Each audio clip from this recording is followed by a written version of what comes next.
জেলার চাঁচলের জেলেপাড়া সমবায় ক্লাবের শারদীয়া উৎসবের দ্বিতীয় বর্ষ। গত বছর থেকে সমবায় ক্লাবের উদ্যোগে পাড়ায় শুরু হয় দুর্গাপুজো। এই বছরে আলোকমালা দিয়ে সজ্জিত করা হবে দুর্গাপুজো মণ্ডপ। পাশাপাশি পুরো এলাকা জুড়েই থাকছে বিশেষ আলোকসজ্জা, এমনটাই জানিয়েছেন পুজো উদ্যোক্তারা। রবিবার খুঁটি পুজোর মধ্য দিয়ে শারদীয়া উৎসবের প্রস্তুতি শুরু হলো সমবায় ক্লাবের। এই উপলক্ষে সেখানে পুজো কমিটির কর্মকর্তা সদস্য সহ অন্যান্যরাও উপস্থিত ছিলেন। এই বছর সমবায় ক্লাবের মাতৃ প্রতিমা তৈরি করছেন চাঁচলের অন্যতম মৃৎশিল্পী মদন পাল। পুজোর মণ্ডপ ও আলোকসজ্জার দায়িত্বে রয়েছেন নদীশিকের বাপি দাস। আর পুজোর বাজেট ধরা হয়েছে 2 লক্ষ টাকা। বিস্তারিত জানতে ভিডিও প্রতিবেদনটি দেখুন আমাদের চাঁচল পেজে। সঙ্গে থাকুন, দেখতে থাকুন আমাদের চাঁচল।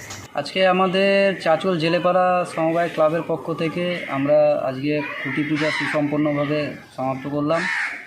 তো এবার পুজোর বাজেট কত টাকা ধরেছেন আপনারা? এবার পুজোর বাজেট আমাদের প্রায় আপনার 2 লক্ষ টাকা।